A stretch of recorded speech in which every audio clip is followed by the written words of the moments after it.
Seenaa gabaabduu Elemoo Qilxuu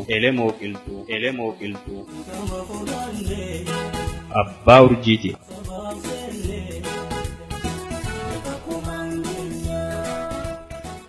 Qabsoon bilisummaa uummata Oromiyaa har'a sadarkaa iftuu deebinee fi abdachiisaa geessee jira.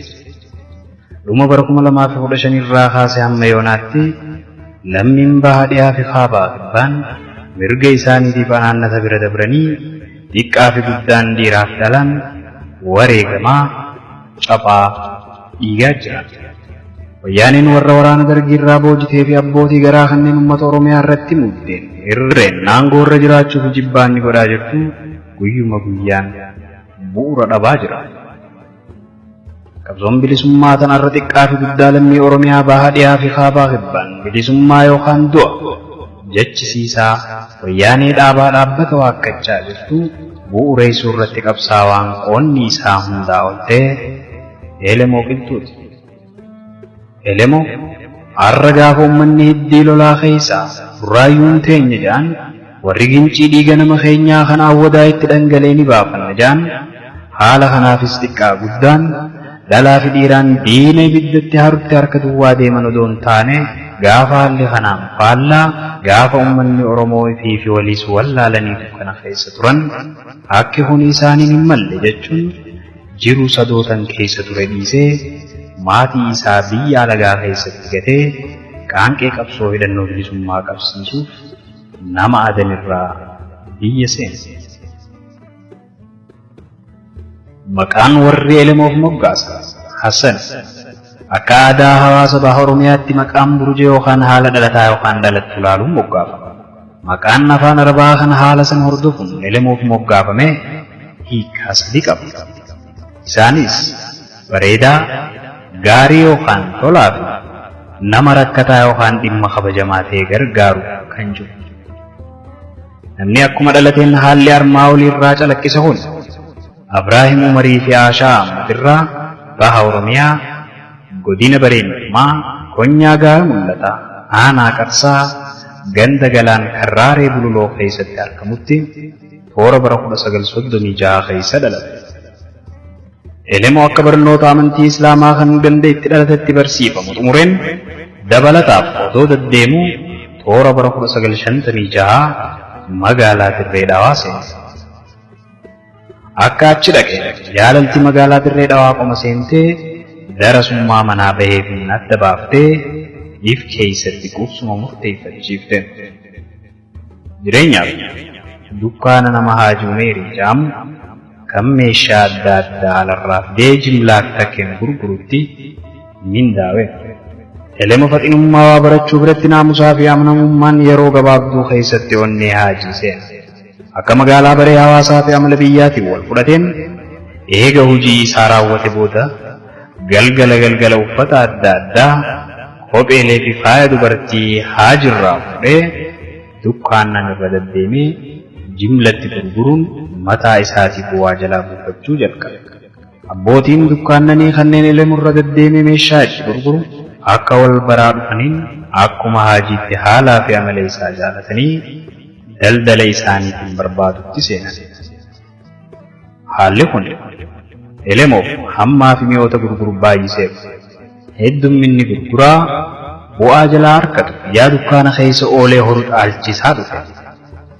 Hoggaa kana yeroo dukkaana keessa hojjetu xiqqeessaa tan daldala ifii isaa irratti bobba'u dheeressaa deema. Gama biraatiin Elemoo gaafa magaalaa Dirree Dhawaa qubateerraa kaasee daldala malees karaa raadiyoo fi gaazexoota afaan Arabaatiin haala siyaasaa addunyaa keessaa kan sossoo'a bilisummaa kan yeroo sanitti biyyoota Afrikaa fi Laatiin Ameerikaa keessatti gaggeeffamaa jiru akkaan hordofuu jalqabe. Haalli kun yeroo hiriyoota waliin wal arguu fi barcaaf taa'u akka nama qamahuutti muka jimaa fi dura qaqqabaa hunda caalaa waanuma qabsoo bilisummaa qofa haasa'uu isa jaalachiise.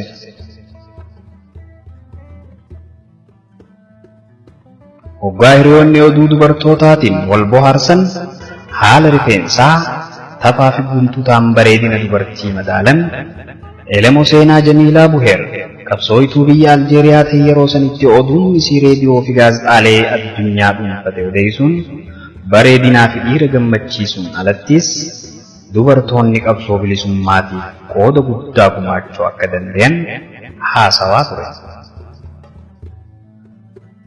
Bayyanoota akkanaa tan qaburraa ka'uun bara 1962 keessa yeroo kaa'imman Oromoo naannoo Dirree Dhawaatti sossoo aadaatiin hawaasa dammeessuuf gurmaa'uu jalqaban sossoo'insi afaanii fi aadaa eenyummaa beeksisuu keessatti kan hin dhaabbanne ta'uu warra jalqabaan hubatan keessaa tokko Elemoo ta'e.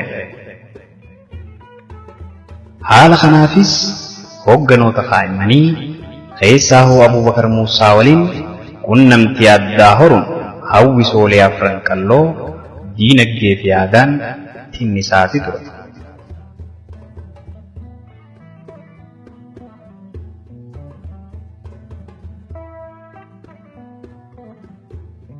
Elemoo baadiyyaarraa magaalaa Dirree Dhawaatti godaanee qabeenyaan ifi danda'aa dhufullee amaloota badoo magaalaan guddoon qabduun hin hawwatamne.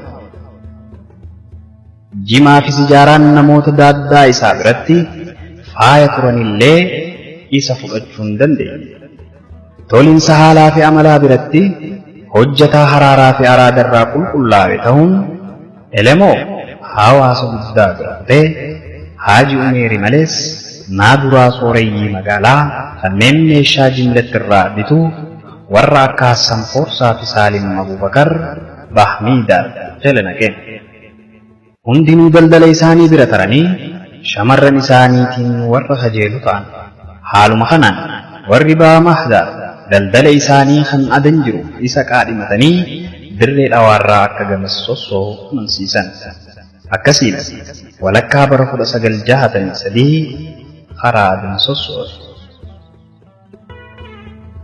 Akka adan dhaqee biyya bareenis warra achi geessaniif hojjechaa akkuma Dirree Dhawaatti seedata dhuunfaa cinatti ooffachuu jalqabuun daldaltoota biyya saniitii fi kanneen biyyaa dhufanitti mi'oota barbaadamoo gurguruutti seene.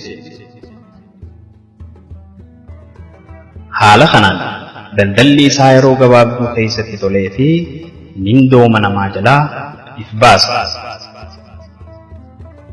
Akka qabeenyi walitti kuufameetiin achumaa bitee achitti gurguru mannaa Taayiwaan iddoo warri inni irraa bitu meeshaa irraa fidanitti sossoosuu jalqabe.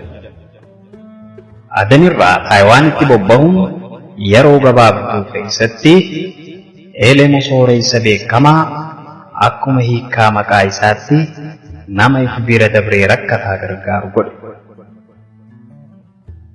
Yeroo Elemoo adan seene biyyi bulchiinsa Ingiliiz jala turte.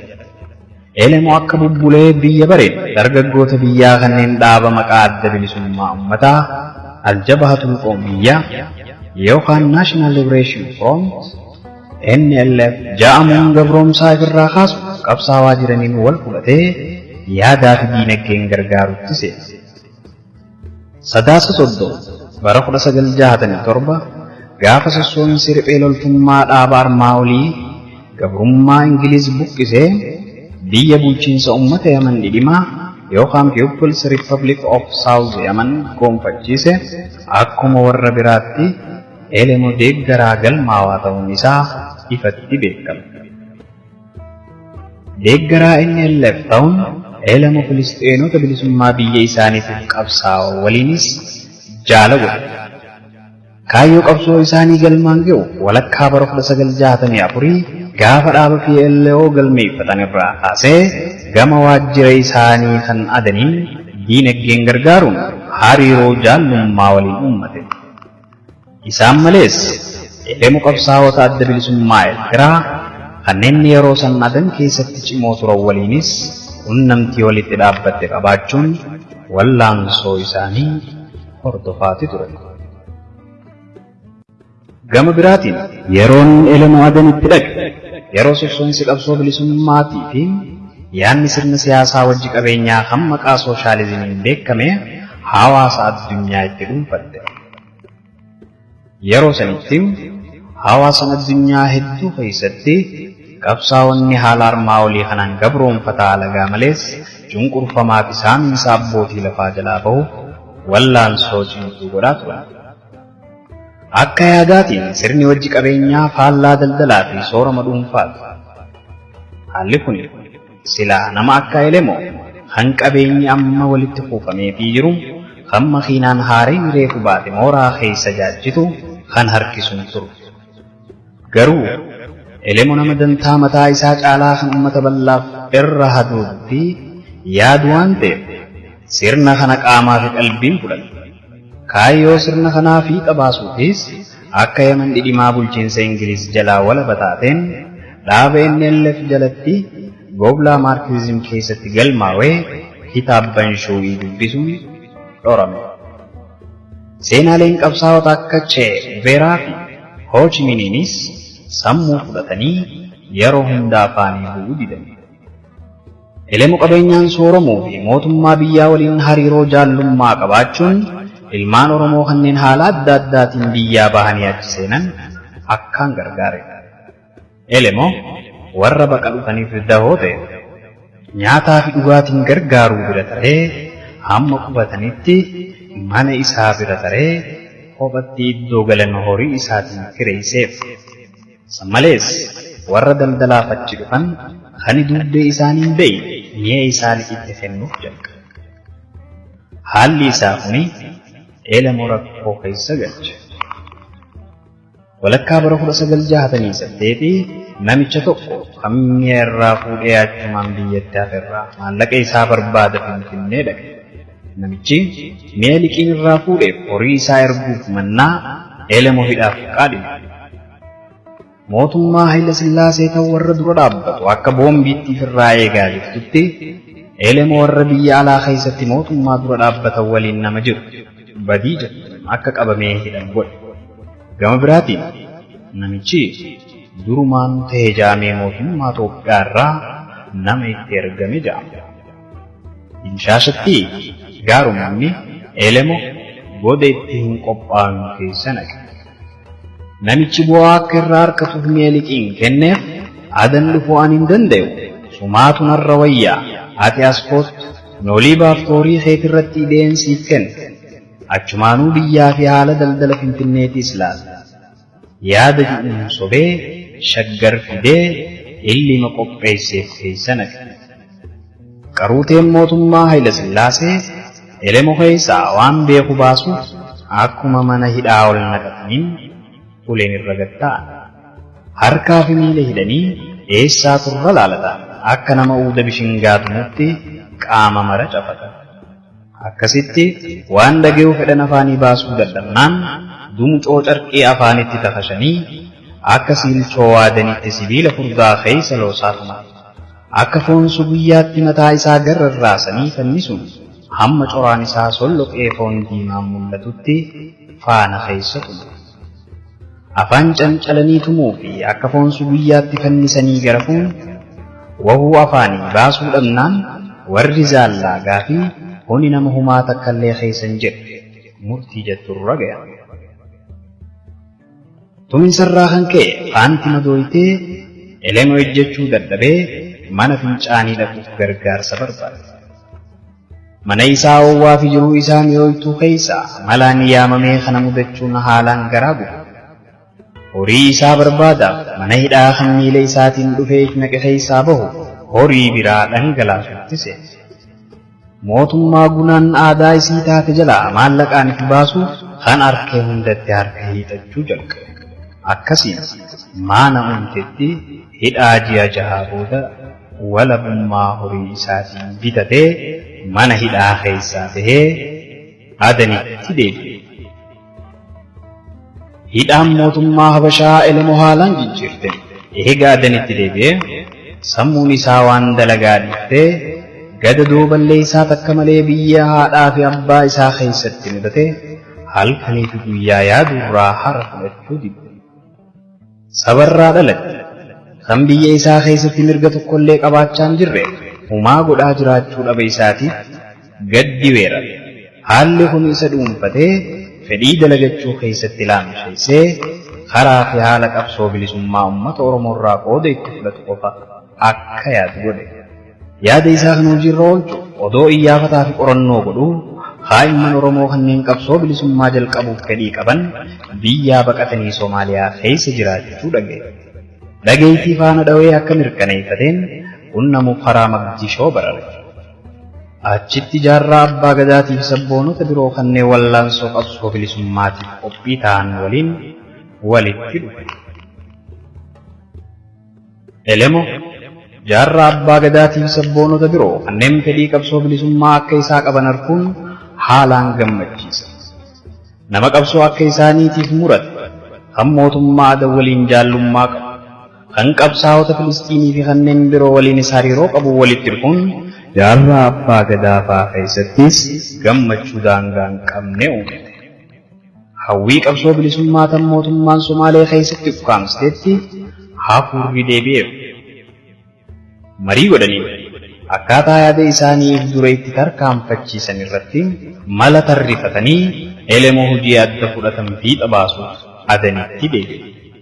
Ji'a sadi booda haala sabboononni Somaalee keessaa itti bahanii fi adanitti leenjii tooftaa lolaa itti baratan qopheessee horiin waliif barbaachisu waliin sabboonotatti deebi'e. Gabaasaa Elemoo irraa argamtetti hirkachuun ji'a Abraashaa yookaan muddee 12 bara 1969 magaalaa Mogadishoo keessatti teessuma dhooysatti gaggeessaniin qabsoo hidhannoo bilisummaa uummata Oromiyaa jalqabuuf murteeffatan. Ji'uma tana keessa warra tooftaa lolaa barachuu irratti ramadaman qaruutee Sumaalee jalaa mimmilinsaa tokko lamaan dooniin bahara ceesisanii adan naqan. Elemoo fi sabboononni Sumaalee irraa adan dhufan kanneen Yamanii fi biyyoota adda addaa irraa itti dabalaman waliin tooftaa lolaa barachuuf mooraa leenjii Filistiinotaa tan adanitti argamtu seenan. Jaarraa abbaa gadaa tooftaa lolaa biratti tarriphee loltummaa fi hoogganamummaa akka baratuuf gama mooraa leenjii waraanaa tan Filistiinonni Suuriyaa keessaa qaban dhaqe. Akka barnoota barbaachisu fixate adoolessa 23 bara 1970 adanitti deebi'e. Mi'i waraanaa kan argame akka naannoo san dhufeen warra leenjii barnoota lolaa fixatan keessaa qabsaa'onni 36 karaa Somaaliyaatiin Oromiyaa seenanii qabsoo hidhannoo bilisummaa uummata Oromiyaa jalqabuuf onkololeessa 17 bara 1970 hoogganummaa jaarraa abbaa gadaatiin dooniin bahara diimaarra adanirraa karaa Somaaliyaa sosso'an. Qabsaa'onni 36 seenaa qabsoo bilisummaa uummata Oromiyaa keessatti qeyroo ganamaatti beekaman gaafa biyyatti deebi'uuf murteeffatan. Hojii fi hariiroo biyyoota alaa keessatti jalqabamte isa caalaa hanfiin xabaasuun jiru. Murtii jettuun Elemoo doodduu akka adanitti hafu godhan. Qabsaa'onni qabsoo hidhannoo bilisummaa uummata Oromiyaa jalqabuuf leenjii lolaa fudhatanii karaa biyyaa sosso'an Somaalee keessaan biyyatti hulluuquuf tattaaffanii godhan milkooma dhabe. Bahara Hindii kan bitaa mirgaa gadii fi oliin isaa kan irra deddeebi'u afaan faajjeessu guyyaa aduu halkan urjii hordofaa irra deemanii lafa garaa gahuun rakkisaadha. Haala kanaan ammiti doonii tan kiiloomeetira 250 olii qabsaa'ota qeyroo ganamaa iddoo tilmaammatan irraa meeysitee halkan dukkana malkaa bulloo harjaa tan zeeyilaa fi barbaraa jirtu geessite.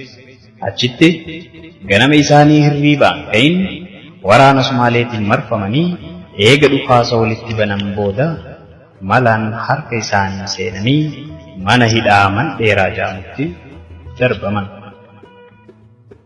Qabsaa'onni qeyroo ganamaa hidhamuun itti gaafatama dhimma alaa kan duraan itti kenname irratti dirqama waliigalaa qonyee Elemoo irratti dabale. Elemoo ulfina dirqamaa tan haalli mudeen odoo hin baaragiin yaada qabsaa'ota qeyroo ganamaa bakkaan ga'uuf ifata malee warraa quttise.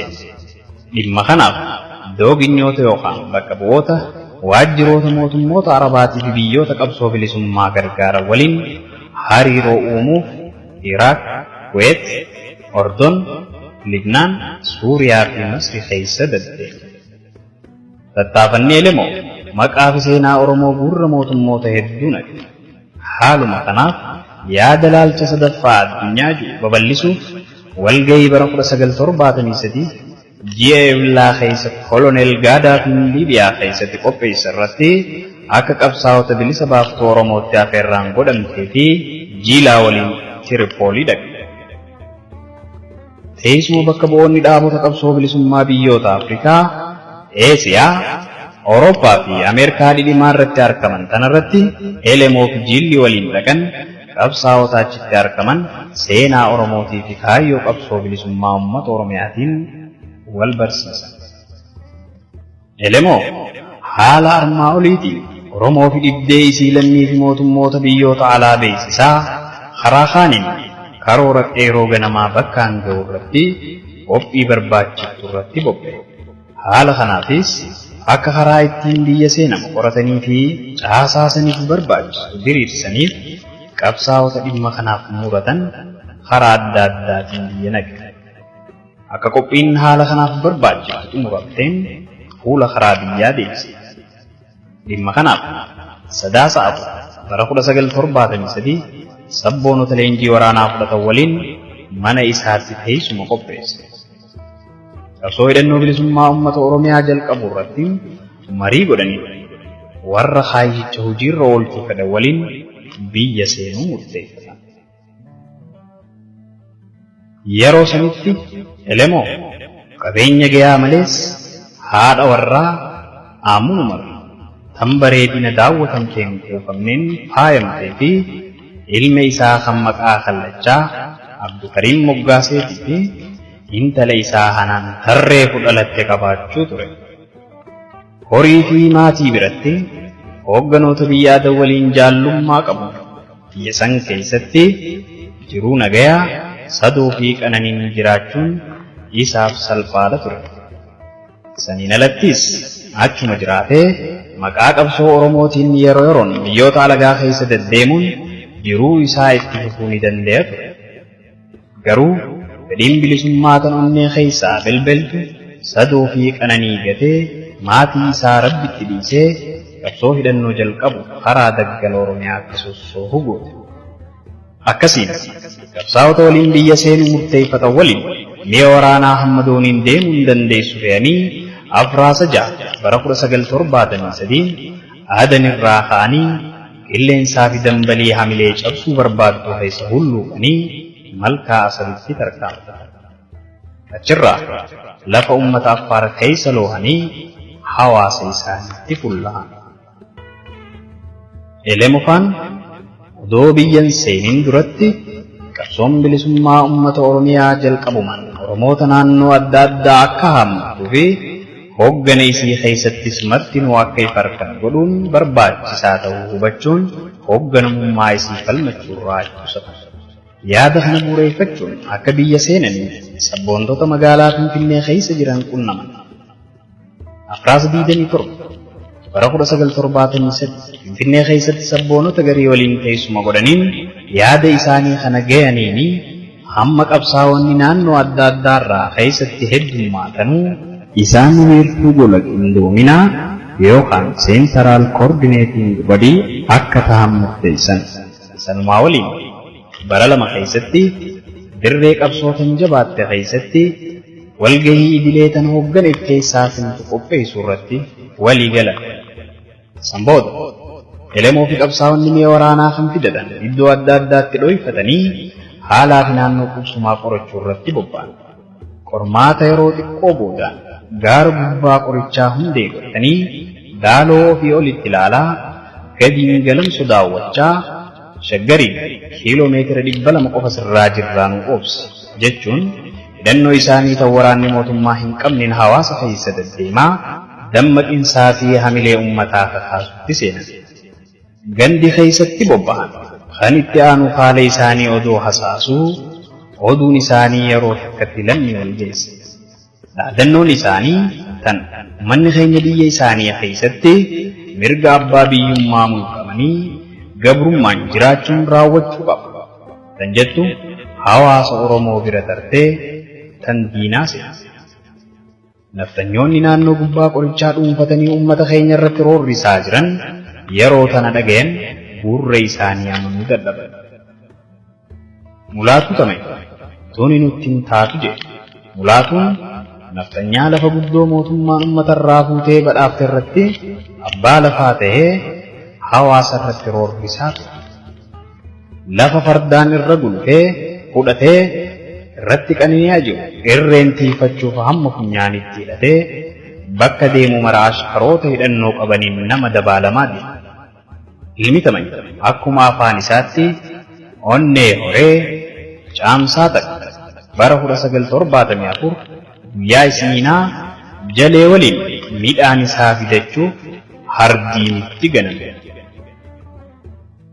Qabsaa'onni hammi tokko isaanii iddoo itti bobbahan irraa gala deeman harroota gooroo jala dhuunfatan halaala arganii itti achi deeman.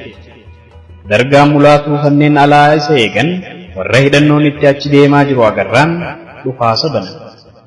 Namicha dura dimatfoor dhukaasa qeeroon kilaashiin adda keessa dhooyinaan warri hafan harka sanitti ol qabanii mulaatuu dargaa malee hambisan. Qabsaa'onni midhaan boolla torba kan nafxanyichi harroota 50 fe'achuuf deemu geejjibaa waliin manguddoo biyyaa harka kaayanii mulaatuu waaqatti galchan.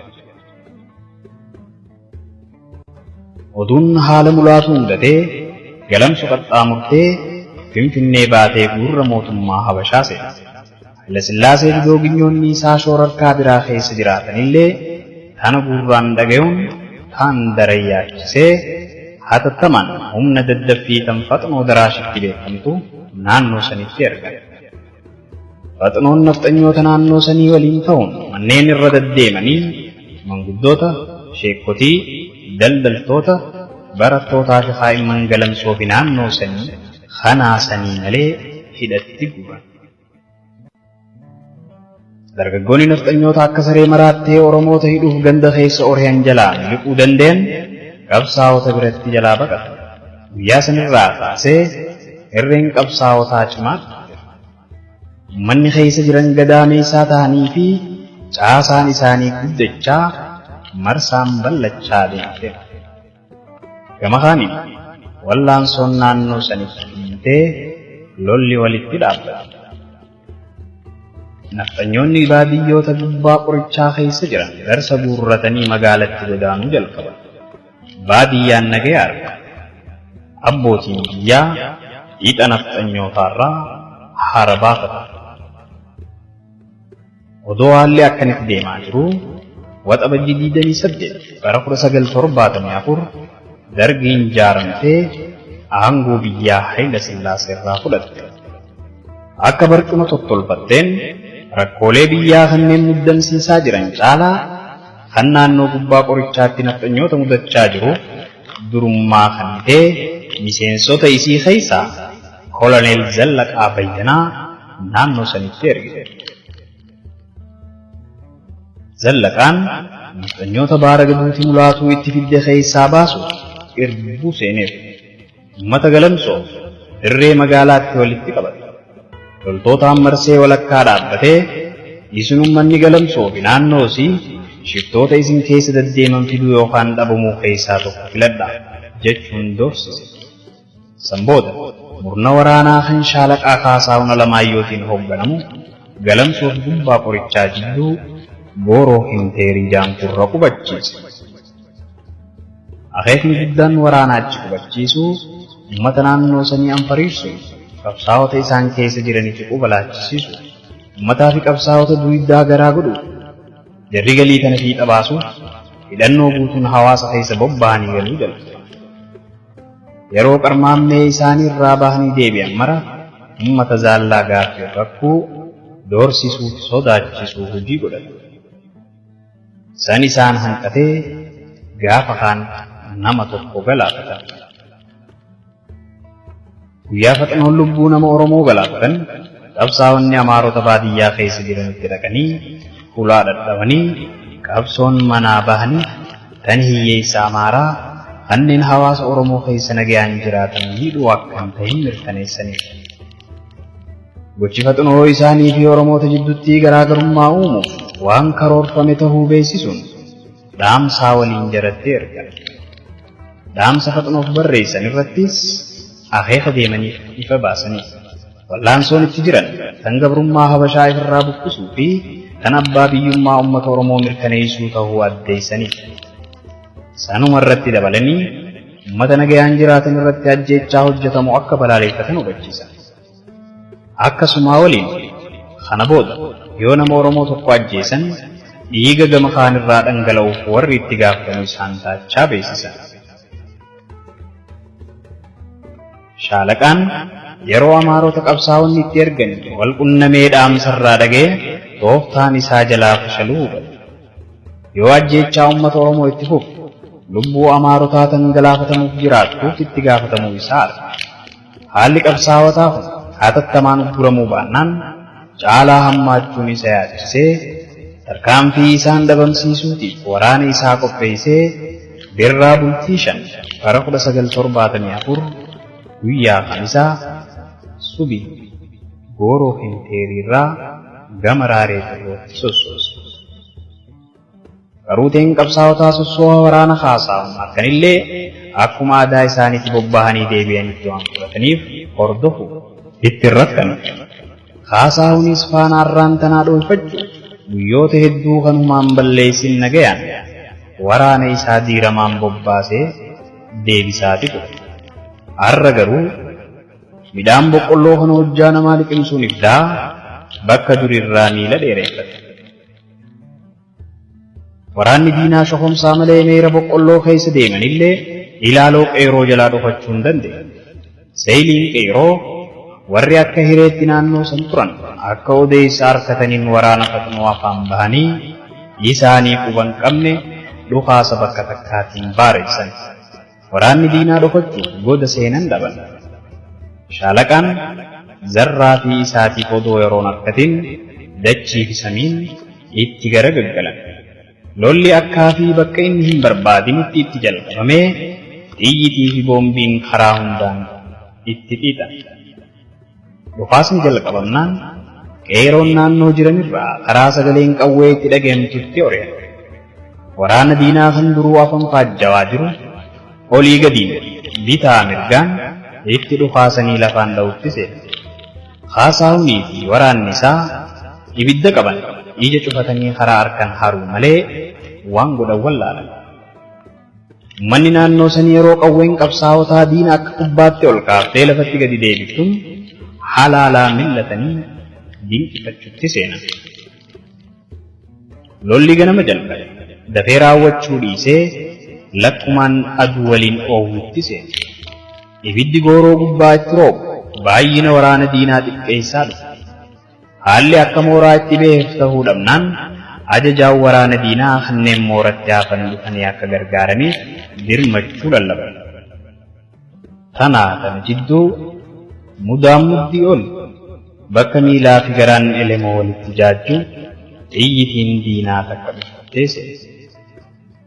Elemo dhoomuu isaa kan hubate yeroo humniti diinaa akka gara dhabdee dhukaasni game isaaniitiin itti ol roobu qabbanaa'a. Waraanni mooratti hafan akka iyyannaa dhageenin dirmachuun horii haalanii waahiloota du'aa fi madaa'urraa hafanitti hafuura lubbuu deebisanii waliin qabsaa'otatti dhukaasuu jalqaban. Yoona elemoo qabsaa'onni tokko tokkoon suuta lola keessaa mimmiliqaa akka lubbuu boruuf baasan ajaje. Haala miliquu isaanii fanjeessuuf ansoolaa deemmatuun irraa fiinxaloosee bakka dhiigni irraa yaa'aa jirutti maree dhagaa guddaa dahoo godhatee waraana diinaatti dhukaasa banuuf jilbiifate. Qabsaa'onni haala kana argan amrii isaa dura dhaabbachuun biraa deemuu didan. Elemo garuu isa caalaa kanarraaf lubbuu baafachuu qabu isaan taachaa itti hime.